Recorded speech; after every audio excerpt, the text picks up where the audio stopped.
Good evening, everyone. If you'll take your seats, we'll begin the hearing in just a moment.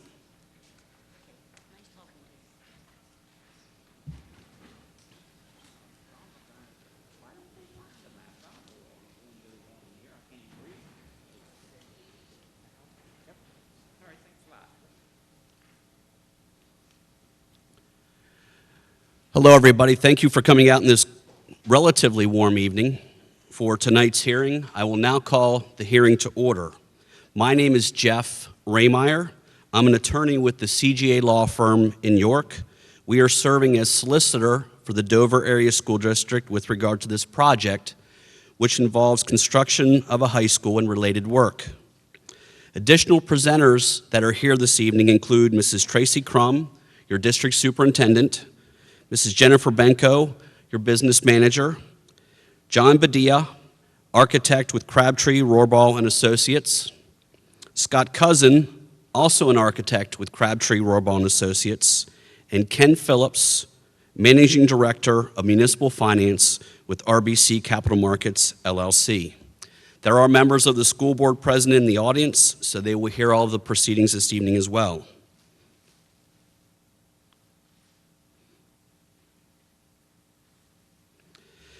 The hearing being conducted this evening is called an Act 34 hearing. The legal requirements of Act 34 fall under Section 701.1 of the Pennsylvania School Code. Under that section, the school district is required to hold this hearing prior to starting a major construction project. The hearing is also part of the process called PlanCon that requires a number of forms, procedures, and administrative filings with the Pennsylvania Department of Education for the district to be eligible for reimbursement for a portion of the project costs. The district shall submit a copy of the transcript for this hearing to the department, along with the Act 34 PlanCon workbook with supporting documentation. Therefore, a court reporter is present this evening to transcribe the hearing, including any testimony or comments offered during the public comment period. The next slide lists the table of contents for the Act 34 booklets that are available to you. The presenters will track the contents of those booklets with the PowerPoint presentation up front. There has been information provided by a mailer, and the district has information on its website too. This slide shows our agenda for this evening. We have 4 primary components. They include a discussion of the need for the project, a description of the project, financial analysis, and a period for public comment at the end of the hearing. Therefore, we would ask that you reserve any questions or comments that you wish to make until that part of the agenda when you're provided with that opportunity. In addition to being provided with an opportunity to participate in the public comment period of the hearing this evening, the district will also accept written comments. The deadline for the submission of written comments is beginning of February this year. Now I will turn the presentation over to your superintendent, Mrs. Tracy Crum, to talk about the needs for the project.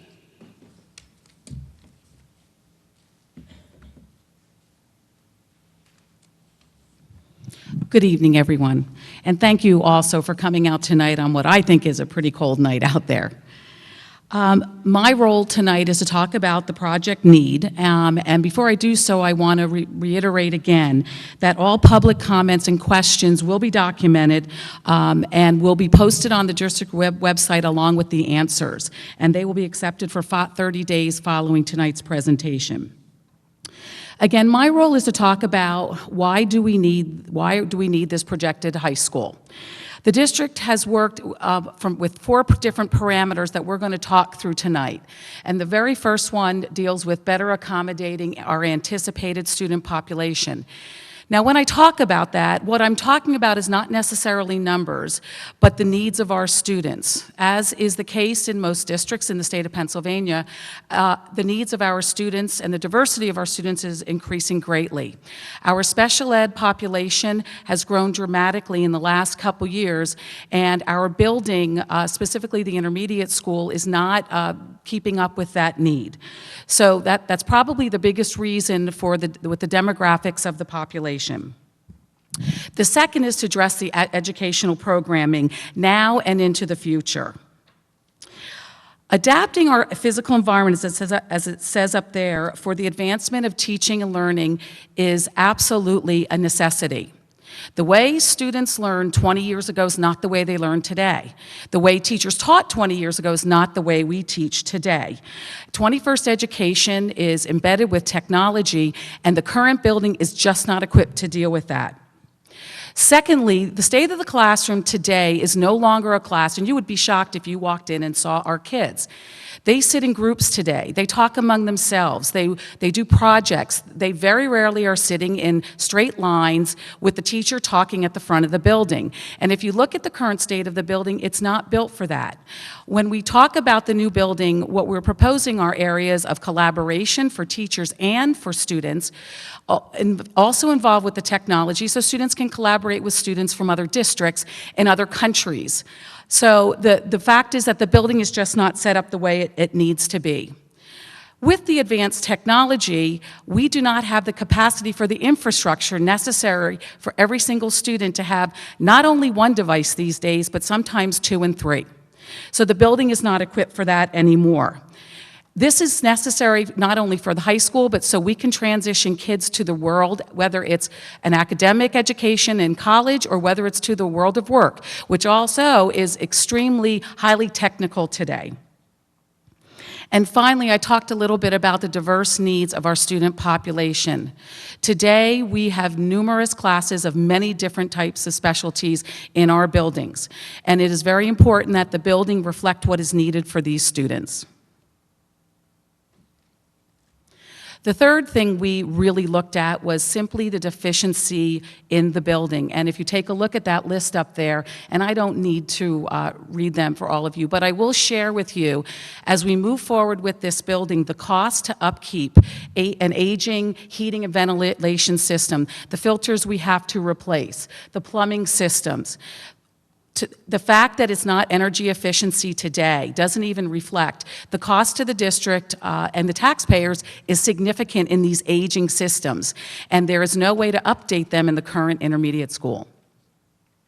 And then finally, probably the piece that is the nearest and dearest to the hearts of the educators in the district is the fact that we need to create a community and we need to create a building that is safe for our students, that's a positive place for them to come. The goal of this project is to make this high school a community center. We have specifically designed and continuously talked about the fact that we are building areas so that the community can come together and share in the athletic facilities, in the music facilities, in the auditorium. It is built to be the hub of the community. We want to involve the community in the building of this, and we want the community to use it as well. That is probably the biggest piece, and probably one of the most important things for us, is that we want this building to represent us and our students and to truly focus on what our educational needs are and what our students are like. So those are primarily the focus of why we felt we needed this new building. At this time, I would like to introduce Scott Cousin and John Badia from Crabtree Rohrbach Associates, the architects.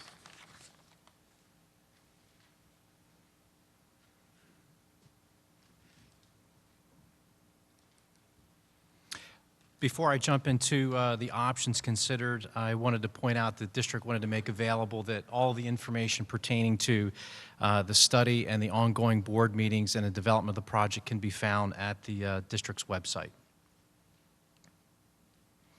So my role will be to discuss the options considered, as any part of the planning associated with a project of this size must be grounded in a feasibility study. This feasibility study had been conducted over a series of years, which allowed the board back in May of 2015 to take action to start the planning process for a new high school. Before you on page 6 of the booklet outlines the options considered, and essentially what option 1 looked at was status quo. That's stay in the current facilities and maintain the facilities and current grade alignment, stay as you are. Option 2 explored a similar scenario, same grade alignment, but just provide comprehensive additions and renovations to address some of the things that the superintendent just pointed out, to address 21st century planning, adequate space for the students, and appropriate support space for each of the schools. So that's a comprehensive addition and renovation option. Option 3 then explored, which is the selected option, the replacement of the high school, which would construct a new 9 through 12 high school on the intermediate campus site. Again, these options have taken many years to explore. There were costs analyzed of each of the options. There were pros and cons that were discussed with the board, the community, and presentations made routinely to try to find the best fit that financially met the district's projection and also address the guiding principles to 21st century planning.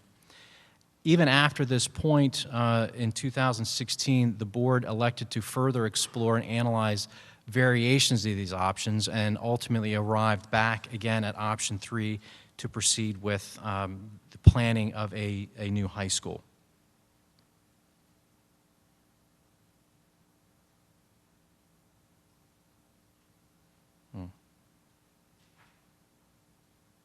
There we go. Moving through the booklet to page 7, this is a document directly out of PlanCon Part A. This is page A09. And as you look at the top left-hand side, you will see the present disposition of each of the district buildings, dates of construction, the size of each of the facilities, the current grade alignment, and each of the respective capacities or the building's ability to house certain numbers of students. On the right-hand side at the top, you'll see planned. And as you move about 2/3 of the way down through the document on the right-hand side, you'll see that what this PlanCon Part A is presenting is the construction of a new high school on the intermediate site, and then the repurposing of the existing high school to, in the study, either grades 6 through 8 or 7 through 8, which the district has that option to pursue at a later point in time. So that's a summary of the options and the district-owned buildings and summary analysis from PlanCon. I'll turn it over to Scott for the project description. Thank you. So my role is going to be give you a brief overview of the description of the project developed to date. As everybody's mentioned, we've been at this for quite some time and long meetings and developing to what you're going to see tonight. So I'm going to forward through these sheets are in your this project description sheets are in your booklet, but I'm going to go forward to the actual floor plans and walk you through some of that as I read through the project description. These floor plans, for security reasons, were omitted from the booklet. They are available at the district office if you do want to look at them. So the new high school is being designed for a student capacity of 1,400 for grades 9 through 12. And it's organized with one central entrance and control point. So that's located down at this area here. To either side of that entrance, you have the district administration, the high school administration, student services, and nurse, and a large group instruction. This multi-purpose room will be one of those functional spaces that will be used not only for students and staff, but also for the public, located right next to the entrance here to use a large gathering space. Once you come through the entrance, we're organized around there's a cafeteria with what we're calling the student commons. This will be used throughout the day, not only for the purposes of delivering food service, but also study halls and other educational needs. And then organized around that central student commons is the auditorium, a natatorium, and a gymnasium, and their associated support spaces. This key organizational element was done as a way to house all the after-hours public use areas in one area of the building while being able to section off the academic portions of the building. The This side over here represents the academic portion with a 2-story classroom wing. It's designed organized around a loop with a central courtyard.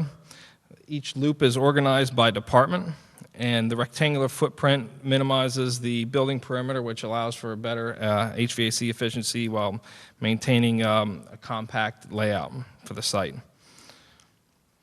Each of these academic portions incorporate a multitude of 21st century learning environments, as your superintendent mentioned. As education changes and adapts, we want to make our spaces flexible and easily adaptable to those future changes. So we do have collaboration spaces located throughout on both floors, and within the classrooms, we're planning on flexible furniture, things that are movable, easily reconfigured, and things that easily adapt to the changing of education. This represents the second floor. So here, back to orient you, was the main entrance. The gymnasium has an upper section where we have some seating and an indoor track area with a weight room and cardio, upper seating for the natatorium. This is the ILC, or the media center, and then once again the 2-story classroom wing located here. I'm going to go back and look at the site plan. So to orient you, this is a dashed line right through here represents the existing intermediate school. This is Canal, this is Intermediate Ave. So the plan is to construct the new high school behind the existing intermediate school in such a way that the project can be phased, where this is constructed over a 2-year period, and then at the end of the construction in the summer of 2020, the existing intermediate school will be demolished and the 2 site parking lots will be constructed. This represents the student parking lot with a parent drop-off loop around it. This represents the faculty parking lot with a bus drop-off loop around it. A service drive coming around, and then we also have new fields planned. This is a new multi-purpose field, a new baseball field, and then you'll see here is the site of the elementary school of North Salem, where we're planning the a new softball field for the high school and a new field hockey practice field for the high school. The construction and sequence and duration is anticipated to start construction in the summer of 2018, and anticipated to be about a 2-year construction project. And then, as I mentioned before, that last summer of 2020 is when a lot of the work will happen with the demolition of the intermediate school, and at that time, the existing high school will then be converted to the intermediate school. Just some facts that are in your booklet about the site. The portion of the current intermediate school site, which will be the new high school site, is about 31 acres. The whole combined property with the elementary school is around 80 acres. So I already walked you through some of the program spaces, but some of the additional classroom, including general classroom areas, we have science labs. Science labs here. The red represents various special education program areas, some of which you currently don't have, which the district is planning to bring along. Music department up here. CTC shops and CTC classrooms here. Art, business. Greenhouse on the second floor. Then we have more general classrooms and stacking of the science labs. The building will be designed with high-efficiency lighting and HVAC systems to today's technology and code standards. It will be fully sprinklered, contain a fire alarm system, have emergency lighting throughout, and incorporate the district's needs for technology with Wi-Fi throughout, security provisions, etc. Project will be designed around current design building codes, which include 2009 IBC, the PA UCC, Americans with Disability Acts, and various sections of the NFPA. So this time I'm going to turn it back to John, and John's going to talk a little bit about the cost.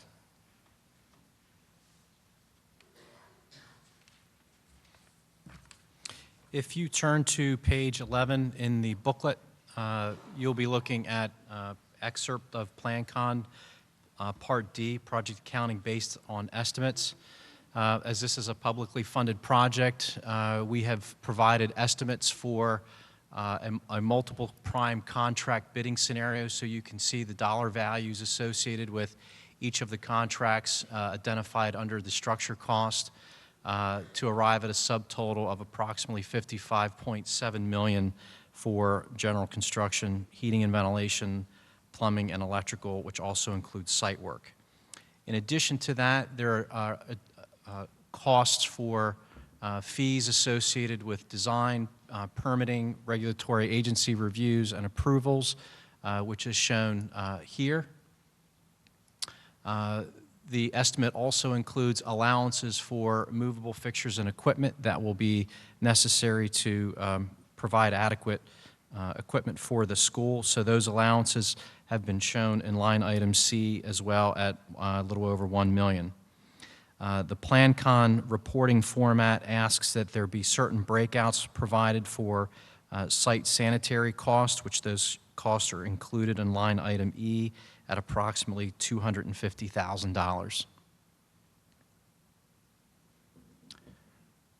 Moving forward onto the next page, this is a continuation. There are additional construction-related costs for the project in terms of testing, again, inspections, surveying, traffic assessment and fees, also construction contingency that you arrive at line item G9 for a total of approximately $3.5 million. Line item H and that category of financing cost will be discussed in a little bit more detail in Ken's presentation, but those costs have been included as well. And most significantly, line item I arrives at the total project cost at $64,973,399. So the purpose of this PlanCon document is to identify all of the costs, not only just construction, but outfitting the school and all of the fees, permitting, and regulatory agency approvals associated with the project. As we move forward, the following page, the state asks that we break out certain costs on the project. These are not additional costs. These are detailed breakouts of costs previously included on the prior pages. This actually looks specifically at the cost of site construction. So you'll see in line item A1, general site construction, there's plumbing and electrical that has been estimated at approximately $2.9 million for the site construction. Moving to page 14 of the booklet, PlanCon Part D starts to estimate the maximum eligible reimbursement. So based on the cost and size of the project, there's a calculation the state derives at the bottom of this page that establishes a maximum eligible reimbursement. This is not the actual reimbursement. This is, if you will, establishing the threshold on what the project has the potential to capture prior to your aid ratio and other things being taken into consideration, which will be discussed in greater detail in Ken's presentation. The last page is really the essence of the Act 34 public hearing and how the costs are determined. So this is, in a sense, on page 15, PlanCon Part D, page D20, line item A captures costs on the prior pages that we've just discussed in line item A.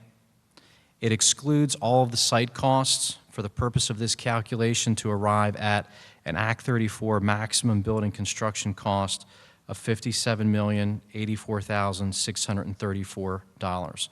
That's a significant milestone and number in this document, and you'll see that also replicated throughout the resolution for the number which the board has adopted to establish that number for the purpose of this hearing. At the very bottom of this page, the state allows a maximum cost times 8%, again, another threshold of $61,651,405 that the board is permitted to go up to but cannot exceed without having the requirement of conducting a second Act 34 public hearing. So that concludes the construction cost estimates and the Act 34 maximum building construction cost determination. I'm going to turn it over to Ken for the financial discussion.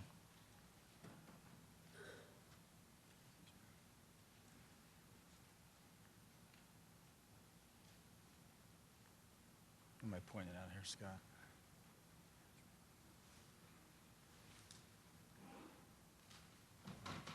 Top button, right? Oh, gotcha. Okay. Thank you. My name's Ken Phillips with RBC Capital Markets, and I've had the pleasure of representing Dover since 1981 with respect to the financing needs for some of their building projects throughout the campus. By show of hands, how many people have heard the term Act One and understand what Act One is? Okay.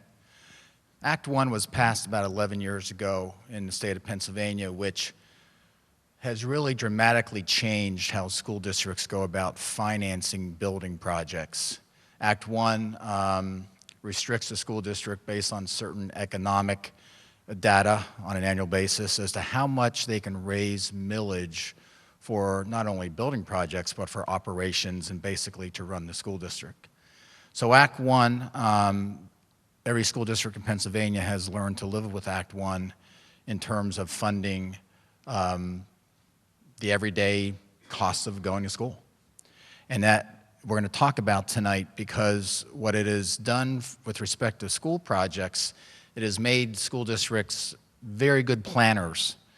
Because in the old days, if a school district needed to go up 1 mill, 2 mills, 3 mills, or whatever it was, the 9 board members could go ahead and do that. And they could do it in any year they wanted to do that for any purpose that they wanted to do that. So Dover, like every other 499 school districts in the state, in looking at any type of building project, has been planning for years of putting some money aside, trying to get in place the proper dollars that would be needed over a course of time. And that's what we're going to talk about tonight, how they can afford the project. Dover has a very good credit rating of A+, which is very good for a Pennsylvania school district. Very, very strong financial numbers. I represent 70 school districts and have for 30-some years. And Dover has always been a very fiscally sound and run school district, never frivolously borrowing money for anything. So what the state requires a district to do is they require them to take a look at several things and several financing options in order to undertake, can they afford a building project? And so for the last 2 years, we've been looking at how to get geared up for what is being presented to you tonight. In the booklet that you have in front of you, it begins on page 16. 16 to 22 are the pages we're going to be reviewing before I turn it over to Mr. Raymeyer for the question and answer period. So the state of Pennsylvania says, okay, Mr. School District, you now are going to undertake a building project. How are you going to pay for it? And so we take a look at several different options. And most of the time, a general obligation bond issue is the least expensive way to go. Now, in the past, we have done cash issues and paid off small projects. We have also done bank loans, okay, smaller projects.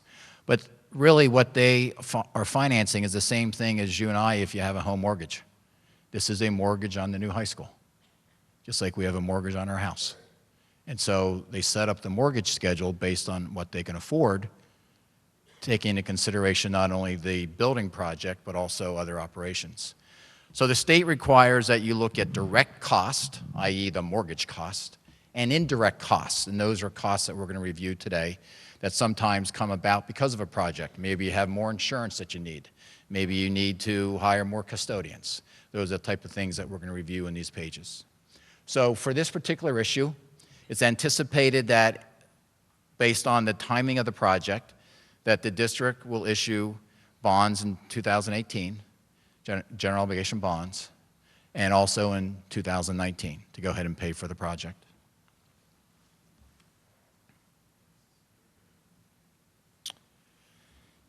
You heard the John talk about state reimbursement. The numbers that are in the pages of the presentation do not consider any reimbursement. The state issues reimbursement through the PlanCom process. The district is taking every measure to try to qualify for reimbursement, but the state has actually cut that out of the budget the last several years. So whether the district will receive any reimbursement on this issue is undecided, but rest assured that your administration and your architects are doing everything possible to posture themselves to be able to get reimbursement if it's there. If the state would come through, it would be about 8.64 cents on the dollar. So for every dollar spent, the state's going to come back with 8.64 cents. But for our purposes tonight, we're looking at 100% local effort. Okay, trying to be on the conservative side there. We talked about the general obligation issue. This page simply goes through the various different options of a local authority, state public school building authority. And because of interest rate differences between these two and this one, the size of the issue being a little lower, the general obligation issue, and again, this is a requirement of the state for us to go through this analysis. So how does a district go about funding something of this magnitude?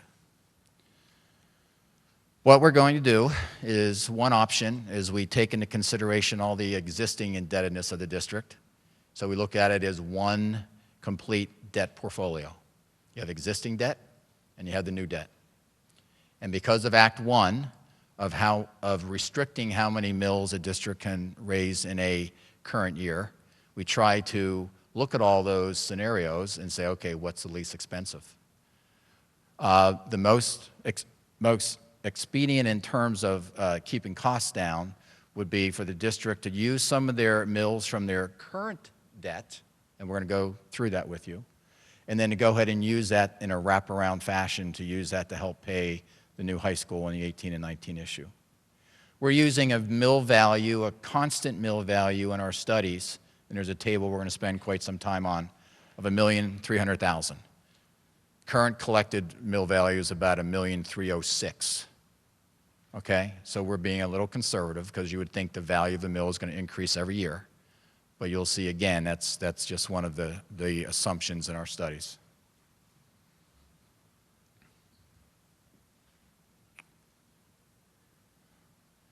So the state says, okay, let's say that you just did a straight level debt scenario, just like a home mortgage. You have principal less up front, more in the long end, higher interest up front, lower interest. So your mortgage payment is the same for 15, 20, 30 years. That's called level. In this particular case, if we were doing it on a level basis, the total annual debt service would be about $8.4 million, which equates to 6.46 mils. However, because we're going to utilize the wraparound structure, the 6.46 goes to 2.16. Okay? So Act 1 has pretty much lent itself to saying to a school district, we know you have operations every year, we know you have new projects, you need to somehow fund all those within your current index that they give you every year. So the wraparound function basically reduces it from 6.46 to 2.16. Well, what this slide does is we need to show the state that we've looked at both options, okay? And it doesn't mean that there aren't some districts doing level debt out there, but the majority of them use the wraparound structure. But we keep other options open through the entire process. So these are the indirect costs, and then we're going to get to some slides. The indirect costs are those costs that really come about because of a project. So here it's anticipated staffing, gas, fuel, electricity. The additional cost about $236,000 when the project comes online in 2020. So in this slide, we're actually using $1,325,000 as the value of a mill at that point in time, probably much more realistic. So that equates to 0.18 mils, added to the 2.16 mils from the previous page, and you're at a total millage increase of 2.34 mils. That doesn't necessarily mean that the millage is going to go up 2.34 mils. Perhaps there's other efficiencies within the budget and this district has always been very good at, minimizing impact to the taxpayers to the extent that they can under Pennsylvania law. So maybe the 2.34 is what we call the equivalent, that's what we need, but maybe that means that we go up 2 mils or 1.9 or whatever it's going to be.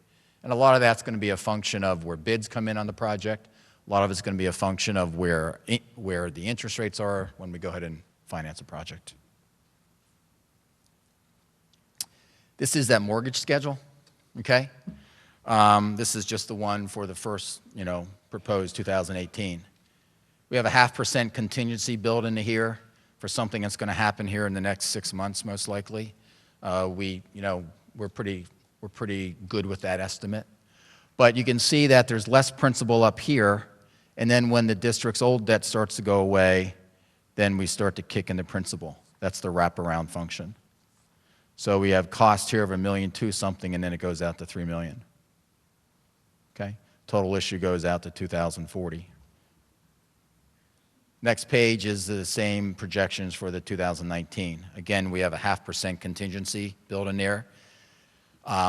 We hope that that's okay. The Fed's calling for increases this year on the short end of about 0.75%, but the long end rates we're thinking hopefully only in that 0.5% range. So this gets to the study. This is really sort of the important page with respect to the booklet from a financial standpoint, because it really shows the planning that goes into a project under Act 1. And again, the district is very strong financially when you take a look at their audit, if you would get online and do that. They have a very good rating because of their strong financial position. So what is anticipated is that we need approximately 32 and 32 million per the numbers that John just went through with you.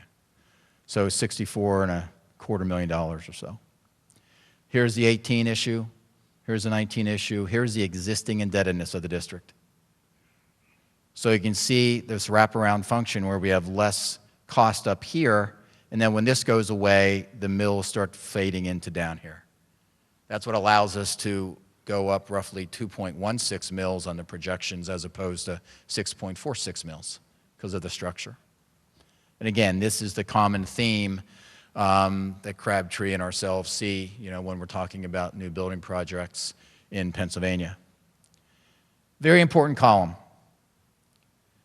Less interest earning school district reserves. The district, when they borrow the money, will earn some money on it, okay, but interest rates are pretty low. If you go out and buy a CD, you know where rates have been the last decade in terms of trying to invest.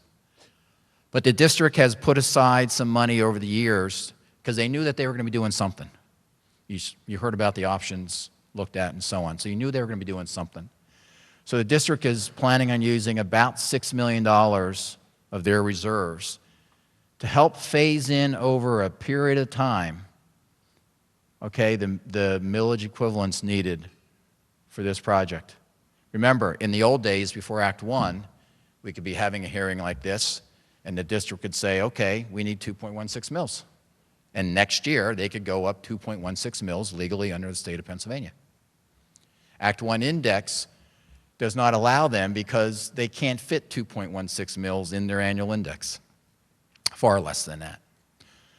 So 0.27, because there's a question that is probably going to come up later, 0.27 a year. The average assessed home in Dover is approximately 120,000. It's 118 and change. So let's just call it 120,000. 0.27 equates to $32 for that house. So $32 a year, okay, which then adds up to about $260 over that 8-year period. So for a person in the average assessed home, once the high school is here, which is going to be here a long time, once the 8-year period is over of the anticipated funding for that, you'd be paying $260 toward the high school project. Okay? So this particular page, again, because of Act 1, we recommend the wraparound financing. The district is being very fiscally sound and putting their own money toward the project. And this is what the anticipated costs are based on our rate assumptions. Now, this is sort of a balance sheet, a point in time. What will happen is once bids come in, once we know where the final rates are, then the district will take a look at, do we have any other additional reserves that maybe we can throw at the project? So maybe we don't need to borrow $32 million in the next wave. Maybe it's 28. Maybe it's 29. We don't know that. But the flexibility of doing the issue in two different pieces is that the first piece we're roughly going to do half, and the second piece is going to be based on bids, and then based on interest rates, depending, do we have more money we can throw at this? Because maybe we end up spreading this out over not 8 years, but maybe 9 or 10 years. We don't know that. Or maybe we can accelerate it and do it over 6 years because the rates are very favorable. So that pretty much concludes the financial aspect of how the district can go about funding a project under Act 1. And at this point, I'll turn it over to Mr. Raymeyer, who is going to do the questions and answers.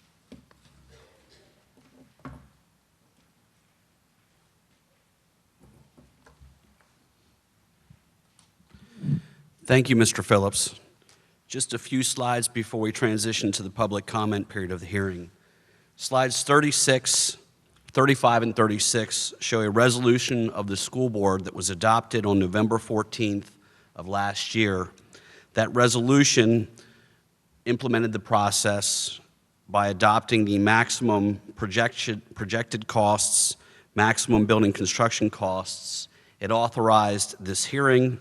It directed the submission of select documentation to the Pennsylvania Department of Education. It appointed the team to assist with the project. It authorized district officials to act and to sign initial documentation and repealed prior inconsistent resolutions. The board secretary, Jennifer Benko, has issued a certification with regard to that resolution indicating that it was properly adopted following due legal process. This is the public hearing notice that was utilized as part of the advertisement for tonight's public hearing. And it does have some of the numbers that you heard from the presenters earlier. We're now going to transition to the period of the hearing for public comment. I would ask that my fellow presenters transition to the front table. This period is for testimony and public comment. It will follow the process in the hearing agenda. It's not a period for debate, but you may ask questions during the public comment period. The answers to the questions will be provided to you tonight if they're readily available. If the question you ask cannot be answered readily tonight, it will be tracked and an answer will be provided subsequently and made available to the public through the district website. Those who wish to deliver public comment at this hearing are asked to follow the procedure set forth on the screen. We would ask you please come to one of the microphones in the two aisles and state your name and address before speaking. To the extent that it might be necessary, please spell your name or spell your street address so the stenographer can track your information correctly. If you are here representing a group, please identify that group and its members. If you choose to ask questions, please ask one question at a time, which would allow the presenters the opportunity to respond to it. And each person will be allowed 3 minutes for their public comment or questions. If somebody comes forward with a comment that you've already, or that you would like to make, we would ask you simply indicate your support of that comment rather than repeating it in its entirety. Now at this time, I would ask if anybody would like to come forward and provide testimony, comment, or ask questions.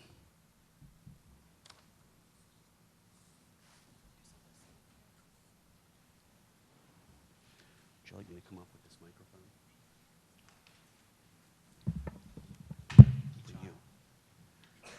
You could come to either aisle, so either on the left or the right. Hello. Scott Miller, 4912 Harmony Grove Road. My first question is with the new school, when the time comes for us to build a new wing or expand because the Dover population more likely will keep growing, I think I've heard there's a bump already in the kindergarten. How will the new school accommodate and how would you meet that need?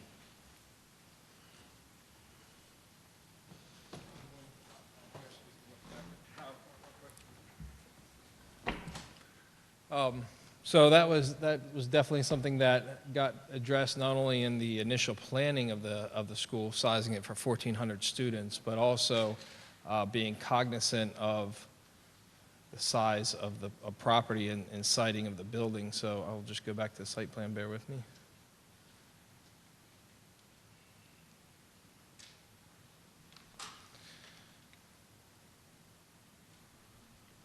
So this represents the property line of the current intermediate school. We essentially allotted some space to the kind of east end of the site and to the south end of the site, and I'll show you where that shows up on the floor plan. So essentially here and here for addition of future classrooms.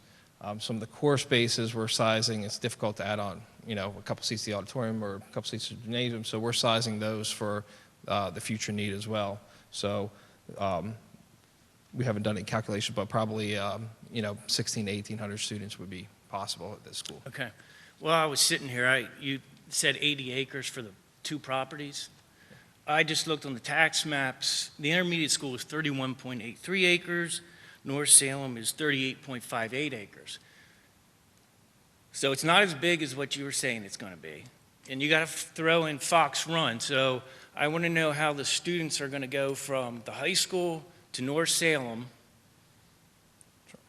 in a car or a bus. Or are we going to be shipping? How the students are going to walk through the wood in that creek to get there? How is that laid out for us? Sure, that's also something that we've discussed. And so we currently have an access drive over here, and there is currently a path that goes through the woods and through the creek for those who want to use it. But one of the other improvements, I apologize if I failed to mention it, but we will be providing a widened lane for the where the current parent drop-off loop is around the elementary school, with additional parking area here. This will allow, if a game or practice does start early, it'll allow for traffic to still bypass the parent pickup area and not disturb the operations of elementary school while allowing a new parking lot to serve these two fields. So students will be driving out Intermediate Avenue to Canal to North Salem to get to practice? I defer to the district as far as the actual operation of that, but Okay. we have the option of the walking path or the parking lot. Just because of a bridge, they put a bridge out on East Canal this year, is $3 million to go across there. And then I would like to know what the schedule is for the students who are participating in after-school activities, if they're going to be stacked and what that schedule is going to be.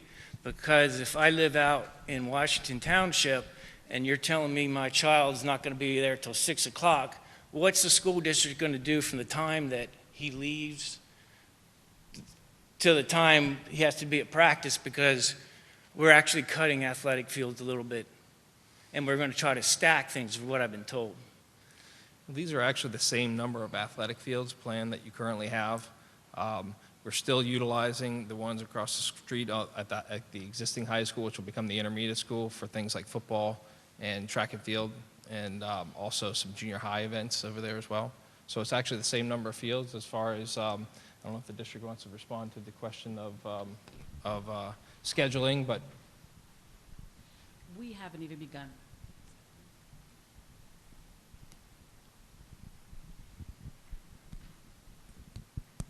Is it on? Yep.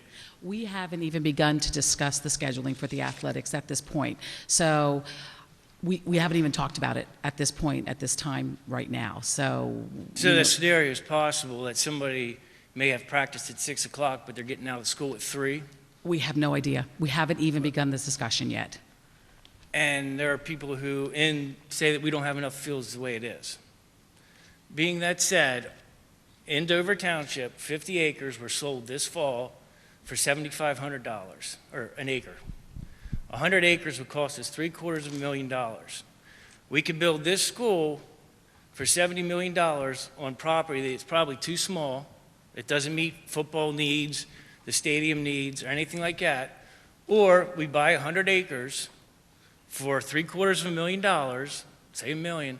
For $71 million, we have a 100-acre property, room to really expand the school, not 10% or 15%. So the future, so the taxpayers like myself who are going to be here for the next 30 years aren't going to come back and say, well, the school's not really big enough, and Chesapeake Bay Foundation won't let us get close to Fox Run. So that's my concern, is that we're on the wrong site. Right school, wrong site. And it's in the long run, it's going to cost all the taxpayers more money. But thank you for your time. Thank you for your questions and comments, Mr. Miller. John Peters, 298 Bermudian Church Road, Washington Township. I actually have a lot of comments. What is the possible outcome of this hearing? Is it, have the decisions already been made? Is it already done? Is there anything that the public can do to influence this, like perhaps putting up for a referendum at the public ballot, something to that effect? Or is this just, it's done? I don't believe it's simply done. This process is required under the procedures with the Department of Education, and your input will be provided to the department and is being heard by the board members who are sitting in the front. Okay. I don't believe a referendum will be triggered based on the project as it's currently put together, but your input will be heard, and there's still substantial decisions to be made to continue with the project. Okay.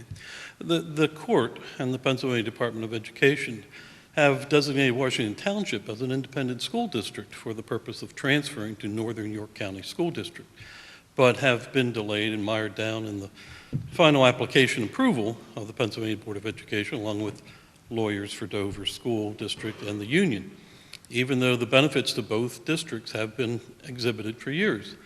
I expect the transfer will happen as the legal process continues.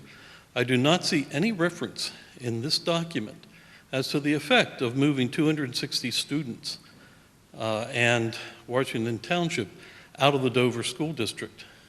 It should be noted that school population was brought up in a hearing in 2015. Dover, under oath, denied evidence that they would benefit by Washington Township transferring to Northern York, stating that there was room for 1,300 more students, not counting portable classrooms. The project need, as I read, section states to better accommodate anticipated student population and the growth of our intermediate school population, and that student capacity deficiencies exist. It states an analysis was done by Crabtree, Rohrabal and Associates to, quote, took into full considerations demographic, enrollment, census, and capacity of facilities, but they do not appear to take into consideration any of the following: the loss of Washington Township Independent School District, 260 students, and taxes. All the debt, number two, all the debt, not just this project, but the $40 million already in debt, there and future projects and updates and pensions and so forth. How long will it take to pay off using general obligation bonds that depend on school tax income, when that may change when Washington Township moves? The fact that there are now limits on your federal taxes as to how much you can deduct for state, local, and property taxes, which will have an effect on things as well. What happens if the Pennsylvania state changes the way schools are funded that are being proposed again? What happens if a recession, depression occurs in the next 20 years due to a global disaster of some kind? When the county does reassessment, which they may do in the next 20 years, is that going to adjust the taxes, the millage rates, or is that just a boon to the whole process? Because when they reassess, very rarely goes down. It goes up. Basically, I had a great education and learned to care about my community and moral values due primarily to the quality of the teachers and the care of the administration and programs, not the size or looks of the buildings. What kind of education might be attained if the money spent on the latest concepts in buildings be spent on specialized education, tutoring, mentoring, guidance, and caring for others and the community? By the criteria that you're using, most people in the school district need a new house. They want a new, more efficient heating plant, better light, better wiring, better access, larger swimming pool, etc. Doesn't mean they're going to get a new house. But then again, they don't have the opportunity to bill the taxpayers for one. My point is that every school district in the state could make the same arguments about the need for a new building in order to be more current. Most of that language is included in every proposal their PR firm writes. I wonder if every company who is studying this, the architects, consultants, etc., make more money if the project is approved, or does everyone make the same if the project is not approved? Thank you for your time. Thank you for your comments, Mr. Peters. It is my understanding that the board and the professionals assisting it are trying to plan as best they can based on the information available today, and we will listen to your questions. There were some questions embedded that became a comment, I believe, in there, and to the extent answers can be offered, they will later. Thank you.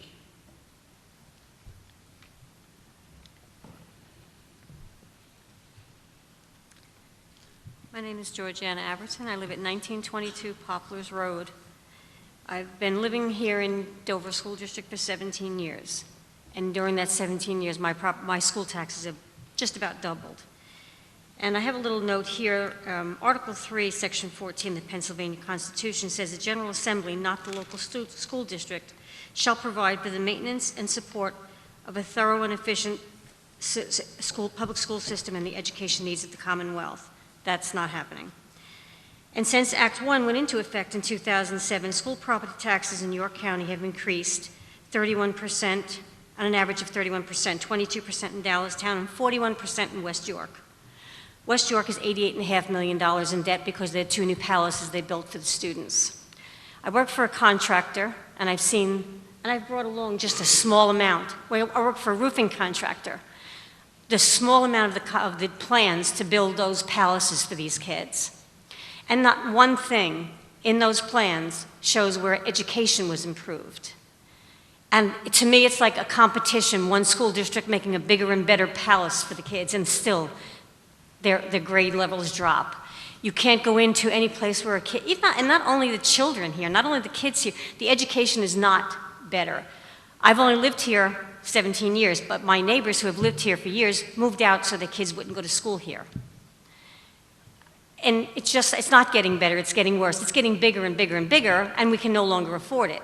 I'm retired and I've learned to live on my income, not on a 2.5% base index, which is for the 2.5% index that the pensions of all the school employees and the public employees get.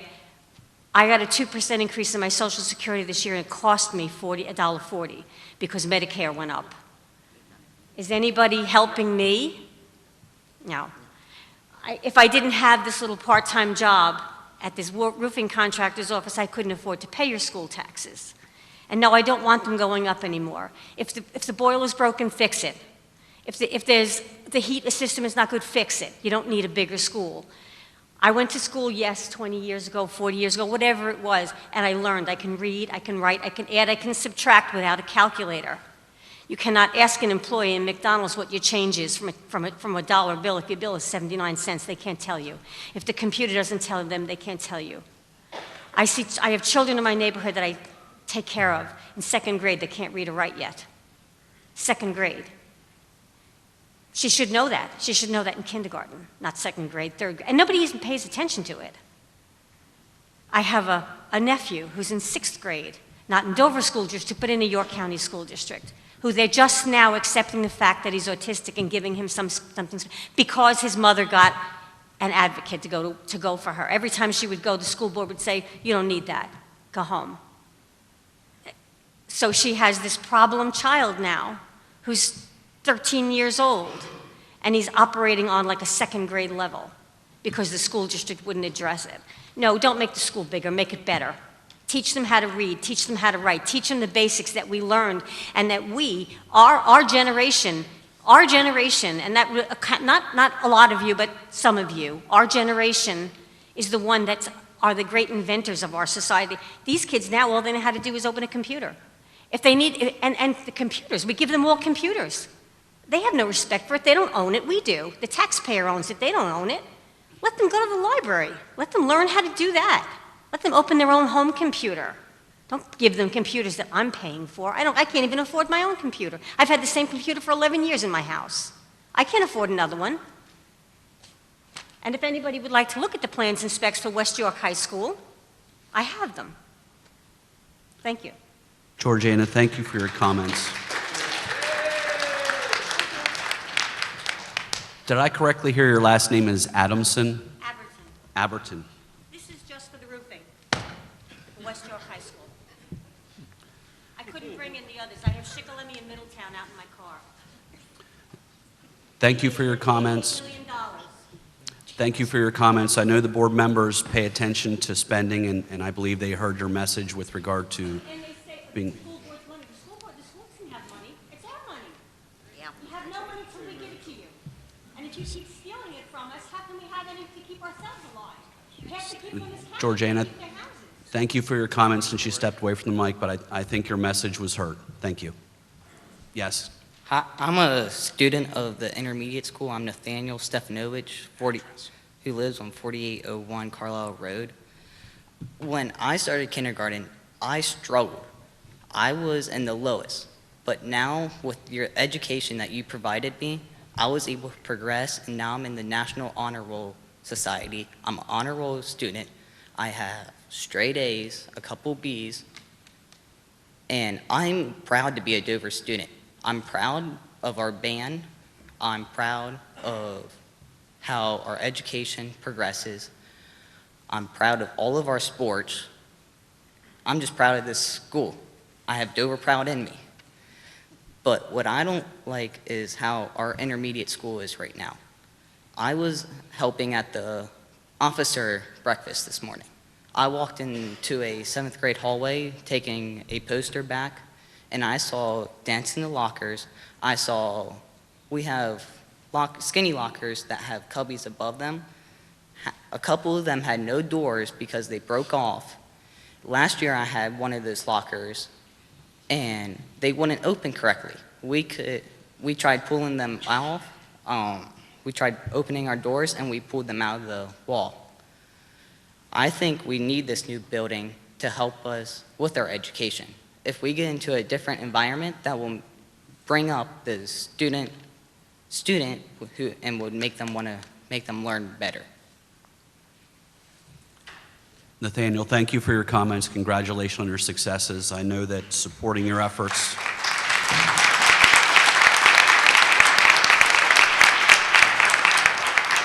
supporting you and students like you is important to the board, just as it's also important to the board to watch its expenditures as well. So thank you for your comments. Yep.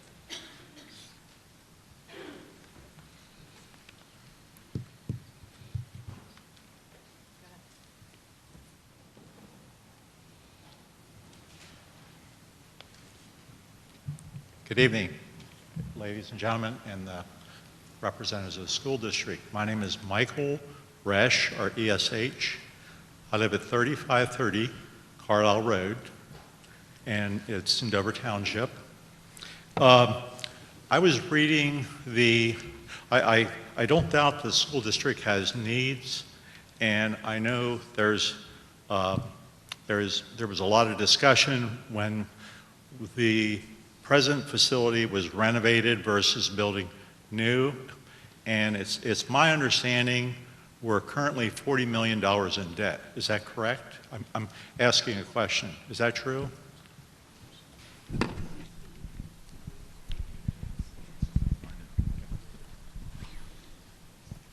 I'm going to, 37? 37, thank you. okay. I'm I sorry, was I getting missed to the that. page. 37 million Yeah, plus. that's principal and Okay, interest. That's okay. principal and interest, correct. Okay, thank you. Thank you for that answer. And you're the financial person, I take it.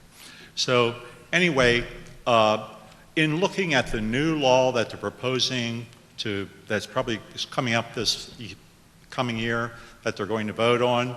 I was reading the specifics of that law, and they compared school districts with their debt, and Dover wasn't one of the ones that they compared. One of the ones that they mentioned, and this is referencing a published article in York Daily Record, they stated West York School District had $81 million in debt, okay?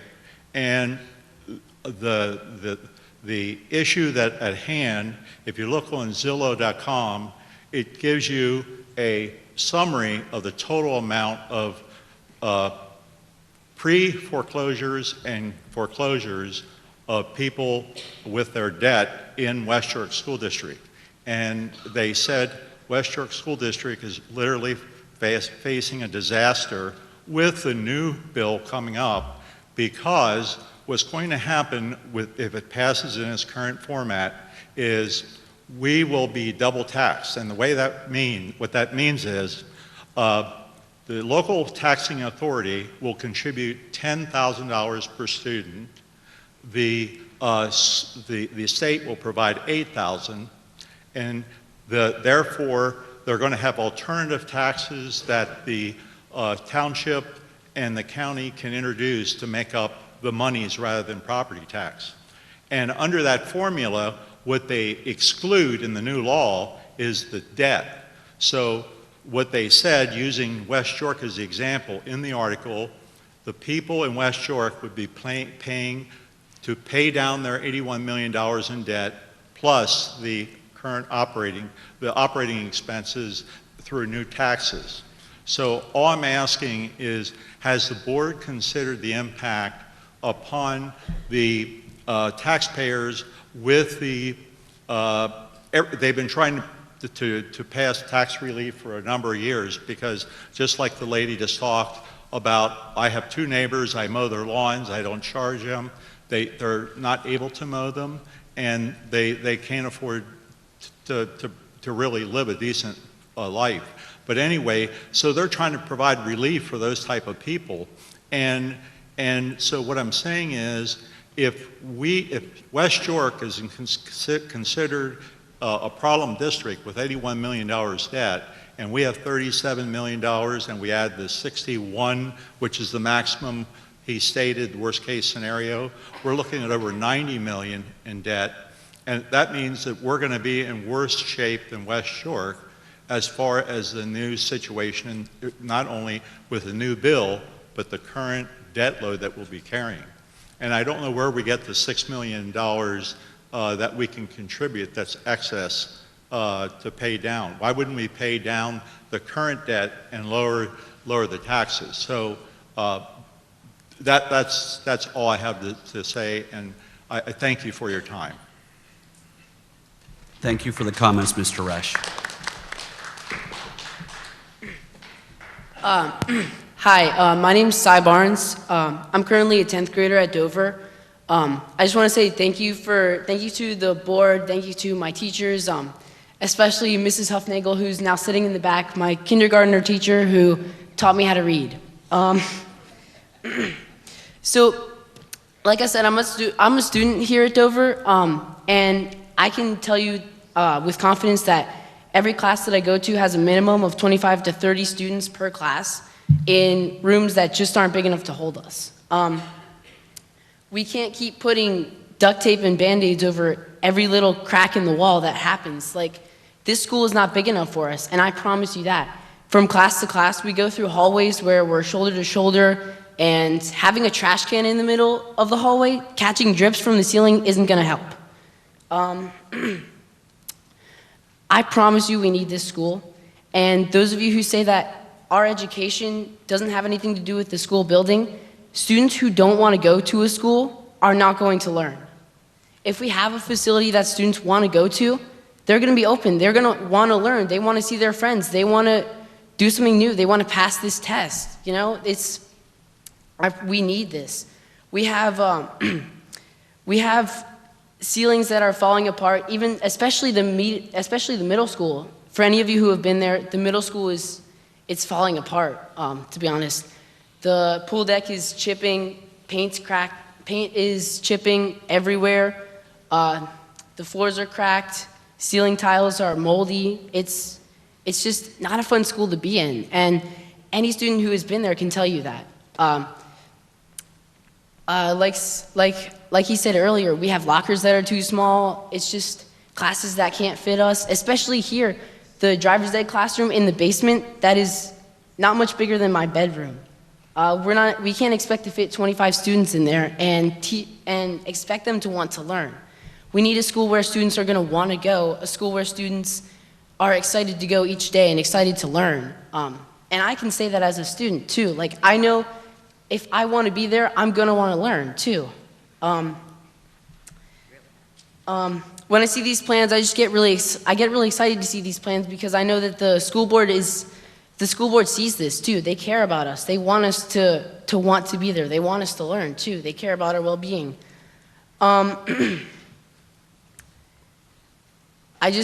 I really think this is going to be a great idea, especially from a student's point of view, and certainly from me, I'm a 10th grader, so I'm not going to even get to see this building. But I know that every grade grows exponentially.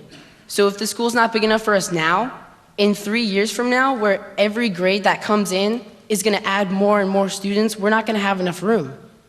We need this school, and I just want to say thank you.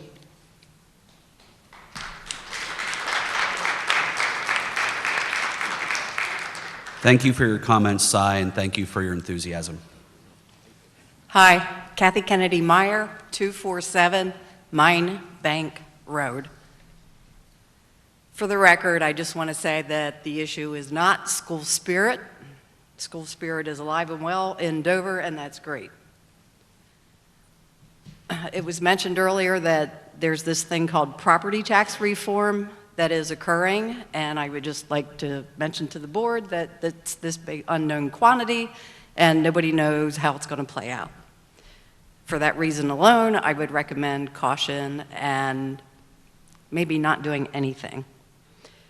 I'd also like to mention the gentleman who just spoke, who's in the 10th grade. That would mean he's attending the current high school building. My daughter graduated in 2005 when the high school building was undergoing renovations. That wasn't that long ago. And 2005, the renovations weren't yet complete. So when I heard him speak, what was going through my head was, what has the district been doing in terms of maintenance? We spent more to renovate the current high school than a neighboring district spent to build a brand spanking new building. So I sincerely have to question what the district has been doing, or do we just like nice shiny new things, and then when they get dented, oh well, let's go get a new one. Personally, I can't run my life that way. My budget doesn't support that kind of attitude. My concern about this proposed project is knowing what happened with the renovation of the high school not that long ago. It exceeded costs. So my question now, I don't know if you have a ready answer, but the number that's been thrown out, the 64 million, is there a guarantee attached to that number that should the district move forward with this project, that that amount would never be exceeded under any circumstances? And go ahead. I pointed out one of the PlanCon documents. The school board is permitted to exceed the Act 34 maximum building construction cost by 8%. If they elect to go beyond that, they would be required to have a second public hearing. So that is a stipulation of the Department of Education. I'm not sure I understand how that works. So you have the project in progress, and it depends. It can actually occur at bidding. It could occur something through construction, perhaps, that would exceed that 8%. There really isn't a time limit. Whenever it is approached or exceeded, the board would have to have a second hearing. That is the extent of the Department of Ed's requirement. So let's say, let's play what if. The project is under construction and something is determined that the cost will exceed that 8% cap. What's the district going to do? Well, in reality, that is a significant number, and in the project cost that we presented, there are contingencies in construction that are already included. So you would have to exceed the additional money already included in the project. The contingency for construction alone, shown on page 12, is about $1 million. So there is $1 million worth of contingency built into the estimate before you even encroach on that 8% limit, if that helps you understand the range, if you will. Thank you for answering that. And one last concern / comment. The district is still carrying the empty, defunct, no longer eligible to be a school, Crowtown Elementary. That has been sitting empty since 2010.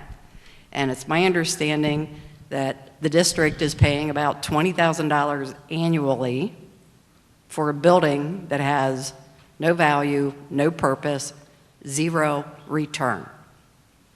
So I just want to say, as a resident of the district, as a taxpayer, I'm not fond and I'm not in favor of pursuing this project because I don't see that it's got the value.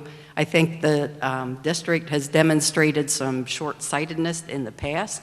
The fact that we're currently carrying $37 million in debt, I'm not willing to jump and say, let's go into debt and triple our debt. So thank you for your time. Thank you for your comments, Mrs. Myers.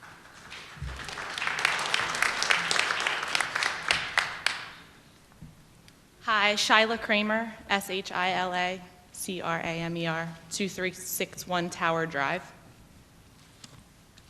I'm a Dover graduate, 2005. Recently returned to my district with my family. Have a daughter in kindergarten and a 3-year-old, so he'll be coming up through the ranks as well. My first public comment. So I went through the intermediate school, and some time ago, that building was old then. So I'm an educator myself, so what the superintendent was speaking to about educating how learners learn today is not how we learned, not how my parents learned. So that's really exciting for me to hear as a parent that these classrooms are going to be adaptable and changing with our changing students, because how I learned is not how she's going to learn, and it's very different and will be probably even in 10 years from now.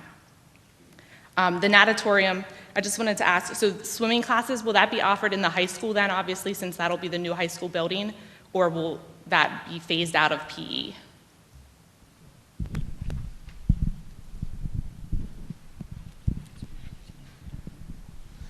The swimming will be offered in the high school, yes. Okay. Middle school was very traumatizing. So that's good to know. We haven't yet planned, if the middle school come over to the high school or not. But Okay. we do know that the high school will be offering these courses. And then you had spoke of state reimbursement, and I know there wasn't a timeline for that. Is that something they'll just one day decide, or is there more of a determined timeline for that?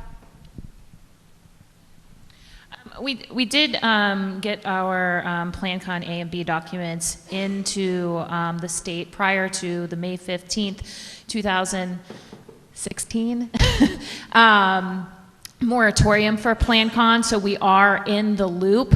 However, we cannot guarantee that funding will always be there, and that is why our conservative nature in putting the numbers together. We hope that it is going to be there, and we are currently receiving other PlanCon reimbursement and have received confirmation from the state that our project has been submitted into the lineup for PlanCon at this point. Okay. Is there a deadline where they will come back and say, no, you're not getting reimbursement, or it always? No, I mean, I think the bigger issue would be they would not fund it and how they, would revamp the program in the future. Okay. That's it. Thank you. Thank you. Thank you for your first public comment, Mrs. Kramer.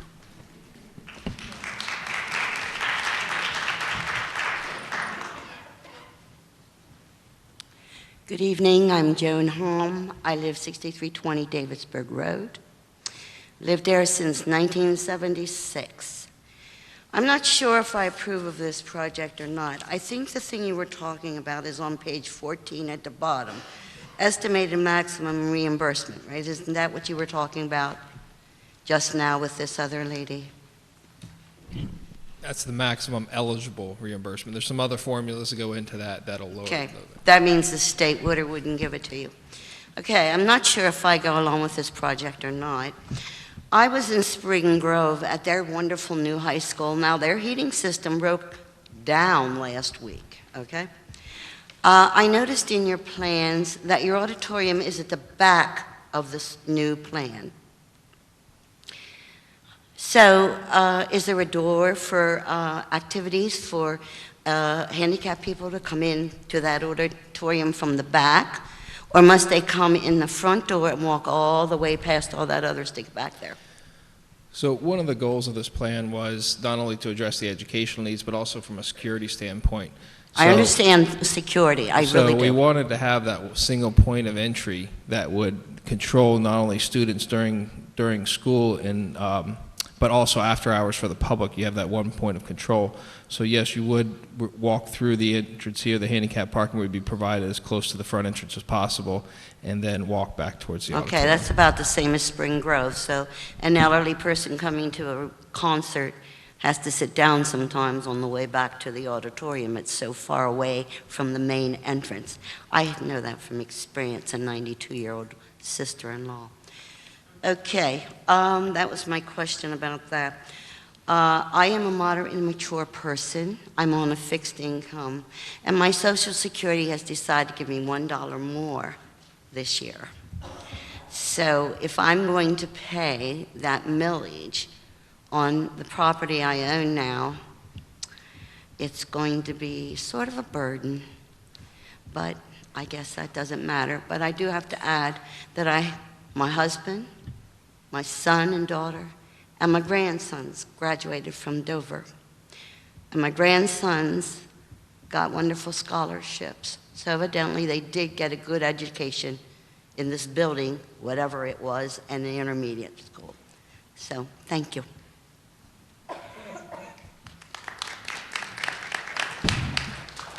Thank you, Mrs. Hahn.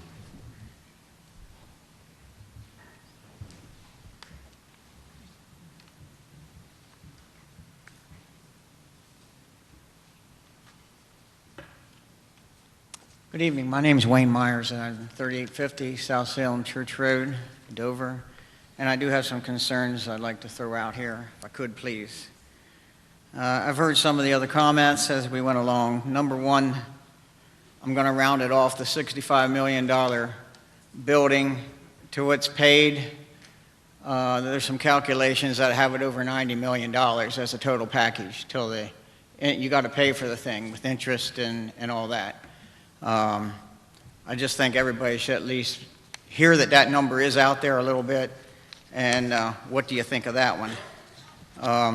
On the Washington Township situation, I do not understand why you're talking about this kind of debt when there has not been closure on the Washington Township situation yet. I mean, it seems to be going along in one direction, but there's no guarantee of what its final outcome is going to be until that final decision is made. And if Washington Township would end up leaving, probably would cost us about $1.5 million to make up the revenue in this for the rest of the district, right off the bat. What about a budget plan here for 4 or 5 years out? I mean, we're not seeing anything. I haven't heard anything, and maybe I missed something. But you know, if we go for a business loan, we need to make need to have a 4 or 5 year budget plan on where we're going to be in that period of time. And I think that would be very well justified in this situation also. One of the concerns I had has been expressed here with the seniors, and many of them there's a lot of seniors in this district that are just as the lady that just spoke, got a $1 increase, and that's the only increase in the last 4 years. I mean, what do they do with that? They're already struggling to make ends meet.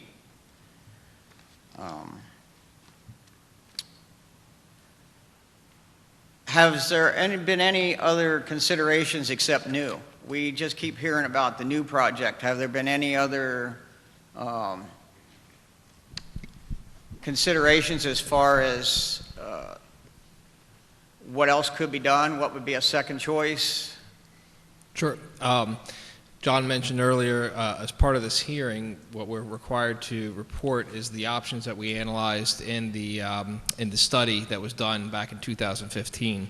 When we were engaged to proceed with the project, one of the first things the board did was kind of take another step back and relook at all the options out there. And I don't have it in front of me, but we might have had 32, boil it down to 16 of what, whether it's a combination of renovations, switching school sites, additions, things like that. And there was a multitude of options presented to the board, in which basically led to that final decision of the best way to proceed was with the option previously selected in the study. And I believe those presentations are also on the website, so if you want to look at them. They included cost, pros and cons for each option, and I think there was probably 6 to 8 that we did a really in-depth analysis on. Well, that's another thing now that you mention it, the website. There's a lot of people in the district, including myself, that don't have anything to do with the website. And it seems like this board, the majority of this board is just has a mindset that everybody's plugged in on the website and gets their information there, and that is not true. So I think I'll stop for there. I have more, but I think I'll stop there, and thank you for your time.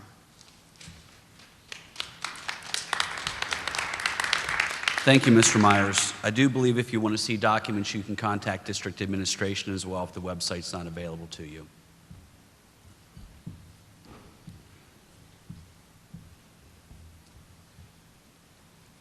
Lauren Craig, 2960 Anthony Way, Dover, Pennsylvania. As I've said before, I'm a huge community member here. I teach in the district. I have 2 children in the district. And my concern is if we don't move forward, what costs will look like future 5-10 years down the road. Right now, we have an opportunity to improve things that we need improvement for. I understand that it may put concern on certain people's pockets, and I get that. However, my further concern is if you're still living in this district and 10 years down the road, we have a building that cannot be functionable, what are the costs going to be then? That's one of my major concerns. And on the other side of this, we have so much opportunity for not only the community, but our students through this new building. This new building can provide our students where they need to be when they are ready for college or for future purposes with a work career, the CTE area, which is the area where the metal wood shop is, the greenhouse, all of that. We have areas where our children can grow music and arts, which they can't have the same opportunities presently right now. And I do have a child in the intermediate school right now that walks the hallways with that intermediate school slowly falling apart. Whereas this building here would provide more space for a 6th, 7th, and 8th grade building, as well as provide our elementaries to not be as crowded as they are, and the amount of portable units that we have at those buildings, and the safety concern as a parent I have with some of those portable units that aren't part of the school structure. Thank you.